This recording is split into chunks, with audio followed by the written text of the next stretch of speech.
Sir നമസ്കാരം. നമസ്തേ. ഞാൻ ഇവിടുത്തെ ഇപ്പോൾ കുറച്ച് നാളായിട്ട് ഞാൻ ഇവിടുത്തെ ഒരാളാണ്. ഇവിടെ താമസമില്ലെങ്കിലും എൻ്റെ മനസ്സും ഒക്കെ ഇവിടെ തന്നെയാണ്. ചേച്ചി എല്ലാവരെയും മനസ്സിൽ ഇവിടെയും ഉണ്ട്. അപ്പോൾ എനിക്ക് കുറേ നാളായിട്ട് ഞാനിങ്ങനെ ആഗ്രഹിക്കുന്ന സാറിൻ്റെ ഇത് എങ്ങനെ തുടങ്ങി, എന്തായിരുന്നു ഇതിൻ്റെ തുടക്കം ഞാൻ ആലോചിക്കാറുണ്ട്. സാറിന് ചോദിക്കണം. അതെ അതെ. പിന്നെ സാറ് ഒരുപാട് PhD എടുത്തെന്നൊക്കെ കേട്ടിട്ടുണ്ട് ഇങ്ങനെ, അല്ലേ? അപ്പം അതൊക്കെ ഉണ്ട്. അപ്പോൾ അങ്ങനെയൊക്കെയുള്ള ഒരാൾ ഇങ്ങനെ ഒരു സംരംഭത്തിലോട്ട് വന്നു, എങ്ങനെയാണ് തുടക്കം? ഒരു യാത്രാവേളയിൽ കണ്ടുമുട്ടിയ ഒരമ്മ. ആ അമ്മയോട് ഞാൻ ചോദിച്ചു, കൂടെ വരുന്നു. 85-86 വയസ്സ് കാണും, ഒറ്റയ്ക്ക് കഴിയുമെന്ന് പറഞ്ഞു. അപ്പം അമ്മ വരാമെന്ന് പറഞ്ഞു. ആ അമ്മയെ കൂട്ടി കൊണ്ടുവന്നു. ആരും ഇല്ലാത്ത അമ്മയായിരുന്നു. അങ്ങനെ ഒരമ്മയെ കൊണ്ട് ഒരു കൊച്ചു വാടക കെട്ടിടത്തിൽ സമാരംഭിച്ചതാണ് ഗാന്ധി ഭവൻ. അതല്ലേ? ഈ സ്ഥലമല്ല, ഈ സ്ഥലമല്ല അല്ല. അത് അതിനൊരു കാരണം, ചെറിയ പ്രായത്തിൽ തന്നെ എൻ്റെ അമ്മ മരിച്ചുപോയി. അപ്പോൾ അമ്മമാരോട് എനിക്കൊരു പ്രത്യേക സ്നേഹവും കരുതലും ഒക്കെ എപ്പോഴും മനസ്സിലുണ്ടായിരുന്നു. ആ കരുതലാണ് ഒരു പക്ഷേ ഇങ്ങനൊരു സംഭവത്തിലേക്ക് തന്നെ, സംരംഭത്തിലേക്ക് തന്നെ വീഴ്ത്തിയത്. അതെ അല്ലേ? പിന്നെ അങ്ങനെ ഒരമ്മയായി, പിന്നെ വേറെ ആൾക്കാരും പിന്നെ ആൾ കൂടി വന്നു. അമ്മമാരായി, അച്ഛന്മാരായി, പിന്നെ മാനസിക പ്രശ്നമുള്ളവർ വന്ന്, ഭിന്നശേഷിയുള്ളവർ വന്ന്, അങ്ങനെ അവരെയൊക്കെ സ്വീകരിച്ച് ഇന്നത്തെ നിലയിലേക്ക് ഇത് മാറി.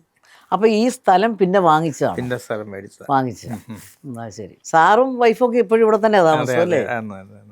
പക്ഷേ ഞാനൊരു കാര്യം ചോദിക്കട്ടെ, സാറ് എപ്പോഴെങ്കിലും ഒന്ന് ചിന്തിച്ചിട്ടുണ്ടോ ഇത് ഇത്രയും ഒരു വലിയ സ്ഥാപനമായി തീരുമെന്ന് ചിന്തിച്ചിരുന്നോ സാറ്? ഇല്ല, ഒരിക്കലും ഞാൻ ചിന്തിച്ചില്ല. ഞാനൊരു 50 അമ്മമാരെ സംരക്ഷിക്കുന്ന ഒരു സംരംഭമായിട്ട്, ഒരമ്മ എനിക്ക് നഷ്ടപ്പെട്ട എൻ്റെ സ്വന്തം അമ്മ. അപ്പോൾ ഒരു 50 അമ്മമാരുടെ മകനായി അങ്ങനെ കഴിഞ്ഞുകൂടണമെന്നാണ് ഇത് തുടങ്ങിയതിന് ശേഷം ഞാൻ മനസ്സിൽ സങ്കല്പിച്ചത്. പക്ഷെ പിന്നെ അങ്ങ് വന്നവരെയൊക്കെ സ്വീകരിക്കേണ്ടി വന്നു. അങ്ങനെ സമൂഹത്തിൽ ഏത് പ്രയാസവും പ്രതിസന്ധിയുള്ളവരും എല്ലാം വന്നു. ഇന്നും അങ്ങനെ ആരും ഉൾക്കൊള്ളാൻ കഴിയാത്ത വളരെ ദുഷ്കരമായ അവസ്ഥയിൽ വരുന്നവരെയും സ്വീകരിക്കുന്നു. പിന്നെ ഇതിൻ്റെ ആദ്യത്തെ ഒരു ഫണ്ടെന്ന് പറയുന്ന ആദ്യം ആരാണ് സാറിൻ്റെ ഇതിനൊരു സഹായിച്ച ആദ്യത്തെ? എൻ്റെ അന്ന് വരെയുള്ള സമ്പാദ്യം പ്രധാനമായിട്ട്. ശരി. പിന്നെ എൻ്റെ കൂടെ അന്ന് മുതിർന്ന എൻ്റെ 2 സുഹൃത്തുക്കളുണ്ടായിരുന്നു. ഒരാളൊരു അഭിഭാഷകനായിരുന്നു, അദ്ദേഹം മരണപ്പെട്ടുപോയി. പിന്നെ ഒരാൾ സെയിൽ ടാക്സ് ഡിപ്പാർട്ട്മെൻറ്റിൽ നിന്ന് വിരമിച്ച, അദ്ദേഹം എന്നോടൊപ്പം ഉണ്ടായിരുന്നു. പക്ഷേ സാമ്പത്തികമായി മുടക്കാനുള്ള സാഹചര്യങ്ങളൊന്നും ഒരു ഭാഗത്തുണ്ടായില്ല. പക്ഷേ എങ്കിലും ഈ വിജയൻ ആമ്പാടി എന്ന പേരുള്ള സെയിൽ ടാക്സ് ഓഫീസർ എപ്പോഴും എൻ്റെ കൂടെ ഉണ്ടായിരുന്നു, എന്നെ ഇങ്ങനെ പ്രോത്സാഹിപ്പിച്ചുകൊണ്ടിരുന്നു. പിന്നെ ഞാനും എൻ്റെ ഭാര്യയൊക്കെ താമസിച്ചിരുന്ന വീടും സ്ഥലമൊക്കെ വിറ്റാണ് ഞങ്ങൾ ആദ്യത്തെ ഈ വസ്തു വാങ്ങുന്നത്.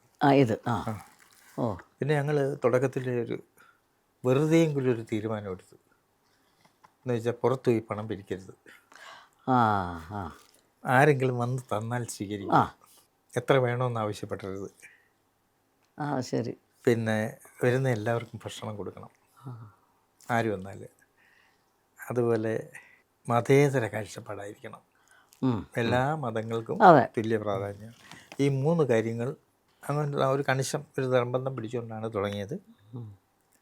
ഒരുപാട് ക്ലേശങ്ങളുണ്ടായി, ഒരുപാട് ബുദ്ധിമുട്ടുകളുണ്ടായി. ഈ കല്യാണമൊക്കെ നടക്കുന്നിടത്തൊക്കെ പോയി ആഹാരം ശേഖരിച്ചിട്ടുണ്ട്.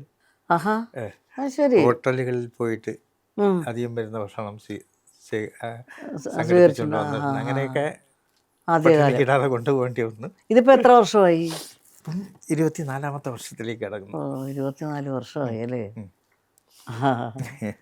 അല്ല, വേറൊരു കാര്യമുണ്ട്, എത്രയോ അമ്മമാരും ഇപ്പോൾ ഈ റോഡിലൊക്കെ പിന്നെ ഇങ്ങനെ വീട് കിടക്കുന്നവരും അവരൊക്കെ പോലീസുകാർ കൊണ്ടുവരും. പോലീസ്, കോടതി, സർക്കാരിൻ്റെ വിവിധ ഡിപ്പാർട്ട്മെൻറ്റുകൾ, മന്ത്രിമാർ, MLA, MP അവരൊക്കെ വിളിച്ചു പറയും. പ്രവർത്തകരൊക്കെ ബന്ധപ്പെട്ടോ വിളിച്ചു പറഞ്ഞോ അല്ലെങ്കിൽ കൂട്ടി വിട്ടോ അങ്ങനെ ആര് വന്നാലും സ്വീകരിക്കുന്നു. അല്ല, എൻ്റെ ഒരു അനുഭവം ഞാൻ പറയുകയാണെങ്കിൽ, എൻ്റെ ഒരു ബ്രദർ 5 വർഷം ഇവിടെ താമസിച്ചിരുന്നു.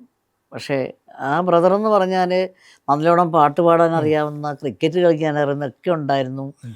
അവനെയൊക്കെ പഠിപ്പിച്ച് ഞാൻ പിന്നെ ഒരു ജോലിയൊക്കെ ഗൾഫിൽ വാങ്ങിച്ചു കൊടുത്തു. പക്ഷേ എന്താ പറയുക, ഈ ഫ്രണ്ട്സിൻ്റെ കൂടെ ഒക്കെ നടന്ന് ഒരുപാട് വലിയ ബേസിക്കലി നല്ല നല്ല നല്ലതായിരുന്നു. പക്ഷേ കല്യാണമൊക്കെ കഴിപ്പിച്ചു എങ്ങനെയായിപ്പോയി. അപ്പം ആരും അദ്ദേഹത്തെ കുറിച്ചൊക്കെ ചിന്തിക്കുമ്പോഴേ ആരും നോക്കാനില്ലാതായി. അതെ. അപ്പം അതിന് മുമ്പ് ഒരു പ്രാവശ്യം ഞാൻ സാറിനെ എന്തോ കണ്ടിട്ടുള്ളൂ. അപ്പം ഞാനിരുന്ന് ഇങ്ങനെ ആലോചിച്ച് എന്ത് ചെയ്യാൻ പറ്റി, എവിടെയാണ് കൊണ്ടുപോക്കേണ്ടത്. കാരണം ഇപ്പം ഞാൻ ആലോചിച്ചു, ഇവിടെ വന്നു കഴിഞ്ഞാൽ പിന്നെ ഒരു കൂട്ടുകാരും അനാവശ്യമായിട്ട് വരത്തില്ല. പിന്നെ വെളിയിൽ പോയി കള്ളുകൂടി അങ്ങനെയുള്ള പരിപാടികളൊന്നും ഉണ്ടാകത്തില്ല. ആരോഗ്യത്തിൻ്റെ പ്രശ്നങ്ങളുണ്ടായിരുന്നു, അതൊക്കെ ഇവിടെ വരുമ്പോൾ ശരിയായിക്കോളും. എന്തായാലും പിന്നെ സാറ് ഞാൻ സാറിനോട് പറഞ്ഞ ആ ഒരു അപേക്ഷ സാറ് സ്വീകരിച്ചു. 5 വർഷം ഇവിടെ അവൻ വളരെ സന്തോഷമായിട്ട് പാട്ട് സംഘമൊക്കെ ആയി ഹാപ്പി ആയിരുന്നു. അപ്പോൾ അതൊരു എൻ്റെ ജീവിതത്തിൽ എനിക്ക് ഒരിക്കലും മറക്കാൻ വയ്യാത്തൊരു വലിയ സംഭവമായിരുന്നു. പിന്നെ സാറിനെ പറ്റി പറയുകയാണെങ്കിൽ ഞാൻ പരിചയപ്പെട്ട കാലം മുതൽ ഇപ്പം ഈ എൻ്റെ മക്കളായാലും അവരെല്ലാം UK-ലോ അവരോടൊക്കെയാണ്. അപ്പം ഈ ആരോടെങ്കിലും നമ്മുടെ സന്തോഷങ്ങളും ദുഃഖങ്ങളും ഒക്കെ പങ്കുവയ്ക്കണ്ടേ. അപ്പം ഞാൻ ഇടയ്ക്ക് ഇങ്ങനെ സാറിനെ ഇങ്ങനെ വിളിക്കും. അപ്പം വിളിച്ചു കഴിഞ്ഞാൽ ഉടനെ ഹലോ എന്ന് പറഞ്ഞാൽ ഒരു ചിരിച്ചിരിക്കും, അതിൽ എല്ലാം ഉണ്ട്. പിന്നെ ഈ ജന്മസിദ്ധമായി കിട്ടിയതായിരിക്കും. അത് സത്യമാണ്. എന്നോട് പലരും ചോദിച്ചിട്ടുണ്ട് എങ്ങനെ ചിരിക്കുന്നു. അതന്നെ, കാരണം ഒരു ദിവസം ഒന്ന് കടന്നു പോകണമെങ്കിൽ പിന്നെ കാര്യങ്ങളാണ്. എത്ര പേരുണ്ട് സാർ ഇവിടെ? ഇപ്പൊ 1500-നടുത്ത് ഇവിടെ ഉണ്ട്. പിന്നെ നമുക്കൊരു 21 ബ്രാഞ്ചുകളുണ്ട്. എനിക്കറിയാം. അവിടെ എല്ലാം ഉണ്ട്. എല്ലാം കൂടെ 10,000 പേര് അവരും ഉണ്ട്. 21 ബ്രാഞ്ച് ഉണ്ട്. ഇവിടെ ഏതാണ്ട് 300 സേവന പ്രവർത്തകരുണ്ട്. അതുണ്ട്. അവര് ഇതുകൊണ്ട് ജീവിക്കുന്നു. അത് തന്നെ, ഇവർക്കൊക്കെ ശമ്പളവും. പിന്നെ ചികിത്സ, ഏറ്റവും വലിയ ചികിത്സ. 4 ആംബുലൻസ് എപ്പോഴും റോഡിൽ ഓടിക്കൊണ്ടിരിക്കുക. പെട്ടെന്ന് വയ്യാതെ വന്നാൽ ഇതുകൊണ്ട് തിരുവനന്തപുരത്തേക്ക് പോവാം, മെഡിക്കൽ കോളേജിലോ മെൻ്റൽ ഹോസ്പിറ്റലിലോ. അതിങ്ങനെ ഓടിക്കൊണ്ടിരിക്കുന്നു. അങ്ങനെ ദൈനംദിനം എന്ന് പറയുമ്പം ചിന്തിക്കാനൊക്കാത്ത അവസ്ഥ വരും. അപ്പം എന്നെക്കുറിച്ച് അറിയാവുന്ന ആൾ ചോദിക്കും എന്താ ഈ ചിന്തിക്കുന്നത്. അത് തന്നെ. അല്ല, ഓരോ ദിവസവും ഇങ്ങനെ കഴിഞ്ഞു പോകുന്ന വെച്ചാൽ അല്ല 3 നേരം ഭക്ഷണത്തിന് തന്നെ ഒരു നല്ല സംഖ്യ വേണം. ഭക്ഷണം വേണം, ചികിത്സ വേണം. അതുപോലെ ചേച്ചി, ഈ ഡ്രെയിനേജ് സിസ്റ്റം ഉണ്ടല്ലോ, 1 മണിക്കൂർ ഒന്ന് ബ്ലോക്ക് ആയാൽ സ്വസ്ഥത കിട്ടത്തില്ല. അങ്ങനെ ഓരോ കുടിവെള്ളം മുട്ടിയാൽ അത് തന്നെ എന്തോരം വെള്ളം വേണം. അതേപോലെ ഗ്യാസ് കിട്ടാതെ ഇപ്പം ഗ്യാസിൻ്റെ ഒക്കെ പ്രോബ്ലം ഒന്നുമില്ല. അതെ. ഇവിടെ നമുക്ക് കുഴപ്പമില്ലാതൊക്കെ കിട്ടുന്നു. നമുക്ക് ഇവിടെ പുകയടുപ്പില്ല, തീയും പുകയൊന്നുമില്ല. എല്ലാം സ്റ്റീം സിസ്റ്റത്തിലൂടെ. അപ്പം അതിന് ഗ്യാസ് വേണം. പിന്നെ എല്ലാത്തിനും പൈസ വേണം. ഇങ്ങനൊക്കെ വിഷമിക്കുന്ന ഘട്ടങ്ങളുണ്ട്. പിന്നെ കുറെ പേര് അങ്ങനെ സഹായിക്കുന്നുണ്ട്, ഒരുപാട് പേര് സഹായിക്കുന്നുണ്ട്. അതായത് ഒന്ന് കണ്ട് അതെ സഹായിക്കുന്ന ഒരുപാട് പേരുണ്ട്. അക്കാരണത്തിൽ ഒരാളാണല്ലോ യൂസഫ് അലി സാർ. പിന്നെ അപ്പോൾ അദ്ദേഹം ചെയ്ത ഒരു പുണ്യം എന്ന് പറയുന്നത് നമുക്കൊരിക്കലും അദ്ദേഹം ശരിക്കും പറഞ്ഞാൽ അദ്ദേഹം ലോകം മൊത്തം അറിയപ്പെടുന്ന അംഗീകരിക്കുന്നൊരു വ്യവസായി. അതുപോലെ ഈ ഗൾഫ് നാടുകളിൽ ഏത് കൊട്ടാരത്തിലും ഏത് സമയത്തും ചെന്ന് കയറാവുന്ന. ഇപ്പം തന്നെ ഈ ഇങ്ങനെയൊക്കെ വരുമ്പം ഇന്ത്യൻ പ്രധാനമന്ത്രി കാണാൻ അവർ നിയോഗിക്കുന്ന യൂസഫ് അലി സാർ. അപ്പം അത്തരത്തിലെ വളർന്ന ഒരു മനുഷ്യൻ ഇവിടെ വന്നു. ഞങ്ങൾക്ക് അദ്ദേഹം ചെയ്തു തന്ന ഇപ്പം 2 കെട്ടിടങ്ങൾ, 20 കോടി പിന്നെ 15 കോടി, 35 കോടിയുടെ 2 കെട്ടിടങ്ങൾ നമുക്ക് ചെയ്തു. പിന്നെ വർഷം ഒരു കോടി രൂപ നമുക്ക് ഗ്രാൻഡ് തരുന്നുണ്ട്. അപ്പോൾ ഇതൊക്കെ ചെയ്യുന്ന ആളുകൾ ചിലപ്പം അദ്ദേഹത്തെ ദൈവമായിരിക്കും എത്തിച്ചത്. അതെ, തീർച്ചയായും. കാരണം നമ്മൾ എത്രയോ പ്രയാസപ്പെട്ട. അല്ല, സാറ് ഒരു പുണ്യം കാര്യമല്ലേ ചെയ്യുന്നത്. അങ്ങനെ ചെയ്യുക. പിന്നെ എൻ്റെ കൂടെ നിൽക്കുന്ന ആളുകൾ അവർ ഏത് സമയത്ത് ഏത് അർദ്ധരാത്രി ഒരാളെ ആശുപത്രി കൊണ്ടുപോയി എല്ലാ സ്റ്റാഫും വളരെ നല്ല മര്യാദയുള്ള ഒരു സിസ്റ്റത്തിൽ പോകുന്നു. അതൊക്കെ ചിലപ്പം ചേച്ചി പറഞ്ഞ കണക്ക് ഞാൻ ചിരിക്കുന്നുണ്ടായിരിക്കും. ഞാൻ ചിന്തിക്കാറുണ്ട്, നമുക്കൊക്കെ നിസ്സാര ഒരു കാര്യം വരുമ്പോൾ നമ്മൾ ആലോചിക്കും, നമുക്ക് ചിരിയൊന്നും വരത്തില്ല. അപ്പൊ ഞാൻ പറഞ്ഞില്ലേ, എനിക്ക് എന്തെങ്കിലും ഒരു ദുഃഖം എന്തെങ്കിലും വന്നുണ്ടെങ്കിൽ സാറിനെ വിളിക്കും, ഒരു ചിരി കിട്ടും. ആ ചിരി ഞാൻ ചോദിക്കാറുണ്ട്, എങ്ങനെ ചിരിക്കുന്നു. ചേച്ചി, അത് കഴിഞ്ഞ ആഴ്ച ഒരു ദിവസം എനിക്ക് ഒത്തിരി ഭാരം, ആ പല സാമ്പത്തിക ഇടപാട് തീർക്കാനുണ്ട്, ആഹാ പല കാര്യങ്ങളുമുണ്ട്. ഉം. അന്ന് എനിക്ക് അതിരാവിലെ ഒരു യാത്രയുണ്ടായിരുന്നു.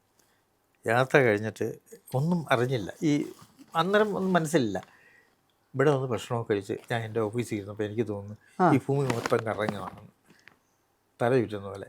എനിക്ക് അന്ന് ഇത് കഴിഞ്ഞ് 2 സ്ഥലത്ത് ഞാൻ ചെല്ലാൻ നേരിട്ട് 2 ചടങ്ങുകൾ. ആ അവിടുന്ന് അവർ വിളിക്കുന്നുമുണ്ട്, ഭൂമി മൊത്തം കറങ്ങുക. അപ്പോൾ ഞാൻ പൂനേതരനെ വിളിച്ച് പറഞ്ഞു, പൂനേത്ത എന്നെ ആര് വിളിച്ചാലും ഞാൻ ഇല്ലെന്ന് പറഞ്ഞേക്കണം എന്ന് പറഞ്ഞ് അവിടെ കയറി കിടന്ന്. പ്രഷറായിരുന്നോ? ഇല്ല, ഒന്നും ഞാൻ നോക്കിയില്ല.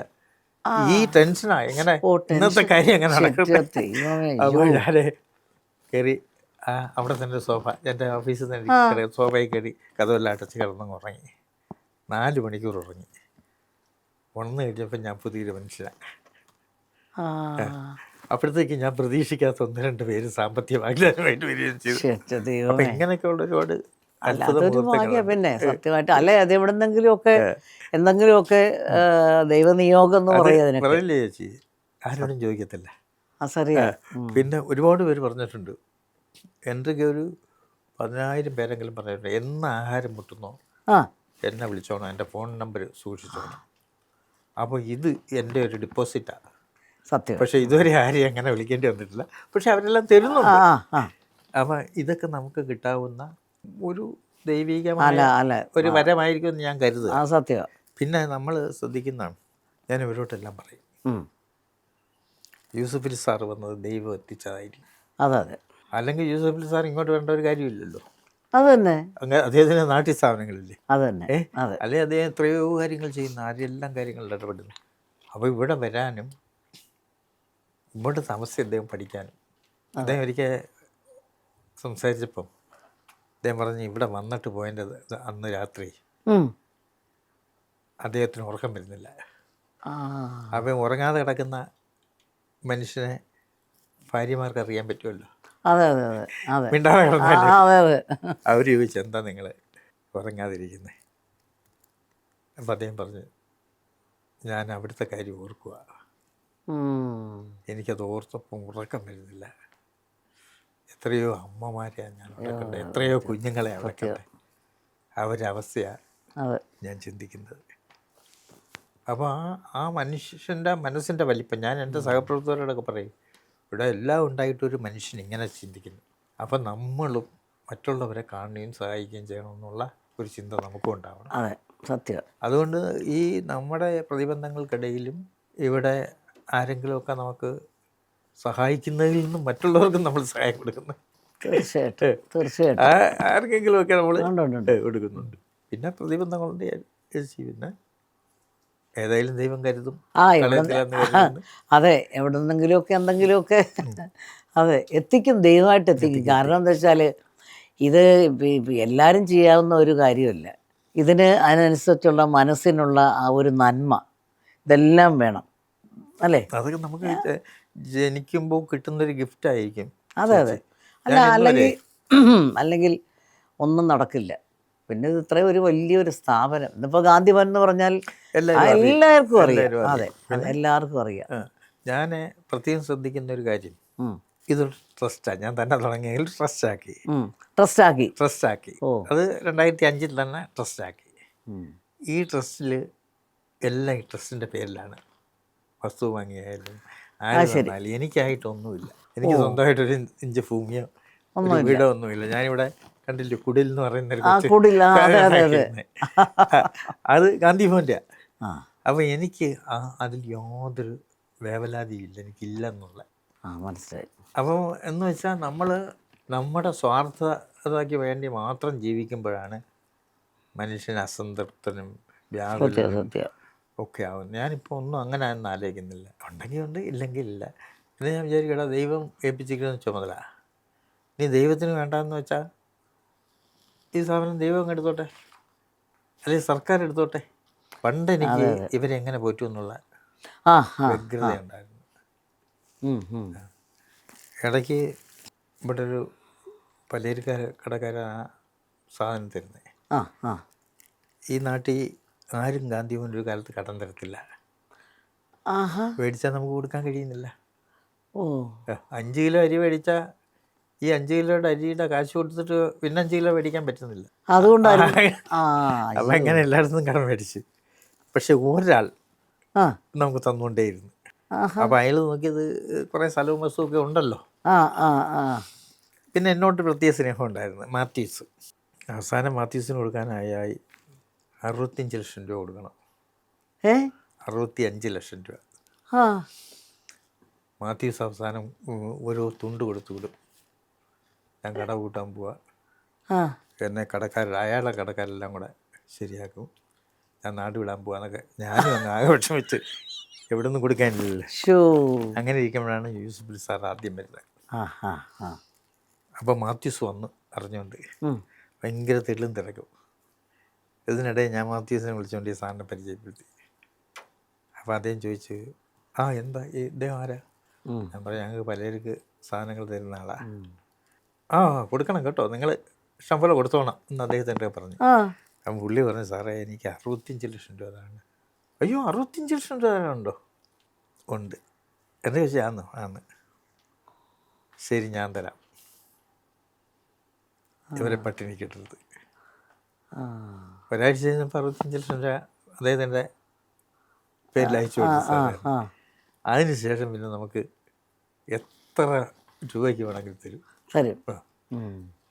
തന്നെയല്ല, മാത്യൂസിനായിരുന്നു പണ്ട് വാടക കെട്ടത്തിരുന്ന ആള് ഇന്ന് വലിയ ഹോൾസെയിലും സ്വന്തം ബിൽഡിങ്ങും വണ്ടി പാർക്ക് ചെയ്യാൻ സ്ഥലവും വലിയ സംഭവമായി പുള്ളി മാറുകയും ചെയ്ത്. ശരി. അപ്പം യൂസുഫ് അലി സാറിൻ്റെ ആളാണെന്ന് മനസ്സിലായോണ്ടേ പുള്ളി ഇപ്പം കാശ് ചോദിക്കത്തില്ല, എത്ര വേണമെങ്കിലും തരും.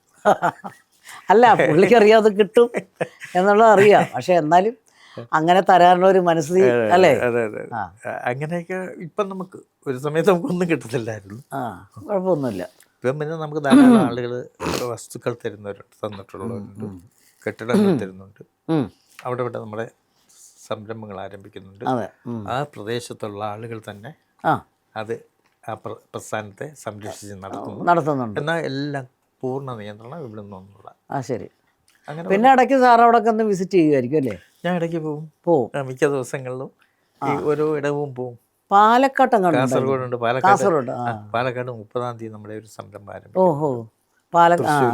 തൃശ്ശൂര്, അവിടെ മലപ്പുറമുണ്ട്, കോഴിക്കോടുണ്ട്, കാസർഗോഡുണ്ട്, പിന്നെ കൊല്ലം, പത്തനംതിട്ട ജില്ല, ആലപ്പുഴ ജില്ലകളിൽ ഒരുപാട് സ്ഥാപനങ്ങൾ.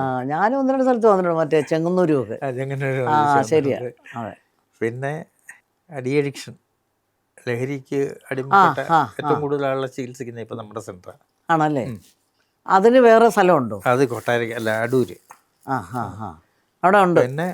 പിന്നെ നമുക്ക് സൗജന്യമായി നിയമസഹായം നൽകുന്ന കേരള ഹൈക്കോടതിയുടെ കീഴിലുള്ള കേരള ലീഗൽ സർവീസ് അതോറിറ്റിയുടെ ഒരു സെൻറ്റർ ഇവിടെ പ്രവർത്തിക്കുന്നു. ഇവിടെ ഉണ്ട്. കേരളത്തിലെ ഏത് സിവിൽ കേസുകളും ഇവിടെ നമുക്ക് അദാലത്തിൽ വെച്ച് സെറ്റിൽ ചെയ്യും. ഹൈക്കോടതി ജഡ്ജിമാർ അദാലത്തിലെത്തും. അതെല്ലാം ഫ്രീ സർവീസാണ് ജനങ്ങൾക്ക് വേണ്ടിയിട്ട്. വക്കീലന്മാരുണ്ട്. അതുണ്ട്. പിന്നെ അതുപോലെ തന്നെ ഭിന്നശേഷിക്കാർക്ക് വേണ്ടിയിട്ടുള്ള സ്പെഷ്യൽ സ്കൂൾ ഇവിടെ ഉണ്ട്. പിന്നെ പത്തനംതിട്ടയിൽ നമ്മൾ ഭിന്നശേഷിക്കാർക്ക് വേണ്ടി ഒരു വില്ലേജ് തന്നെ തുടങ്ങിയിട്ടുണ്ട്. ഗാന്ധിഭവൻ ഫെയറി ലാൻഡ് എന്ന പേര്. അവിടെ ഭിന്നശേഷിക്ക ആളുകളെ ഒരു മനോഹരമായ ഗ്രാമം സൃഷ്ടിച്ച് അവിടെ താമസിപ്പിച്ച് അവിടെ പരിശീലിപ്പിക്കുന്നു. ഈ എല്ലാ സൗജന്യ സേവനവും ഇപ്പം ഈ ഭിന്നശേഷിക്കാരുടെ അവരെ സംരക്ഷിക്കുന്നതിന്റെ നോഡൽ ഏജൻസിയായിട്ട് ഗാന്ധിഭവൻ സർക്കാർ. അപ്പം അതിലേക്കുള്ള ഈ പൈസയും അതൊക്കെ എങ്ങനെ, അതിന്റെ ഫണ്ടൊക്കെ ഇവിടുന്ന് തന്നെ പറ്റാത്ത ഇവിടുന്ന് കൊടുക്കും. അവിടെ അവരും ഇതാക്കുന്നു. അവിടെയും എങ്ങും പണപ്പിരിവില്ല നമ്മുടെ സ്ഥാപനത്തിൽ. അവിടെ ഉള്ള കമ്മിറ്റി ഉണ്ട്, ആ കമ്മിറ്റി ചെയ്യുന്നുണ്ട്. പിന്നെ അത് വിദേശത്തുള്ള ഒരു ആളാണ് സ്ഥാപിച്ചു തന്നെ, ഒരു സംരംഭകനാണ്. സ്പെഷ്യൽ സ്കൂളിൻ്റെ വിദേശത്തുള്ള ഒരു വ്യക്തിയാണ്, ഒരു നസീർ വെളിയിൽ, അദ്ദേഹമാണ് അത് നോക്കുന്നത്.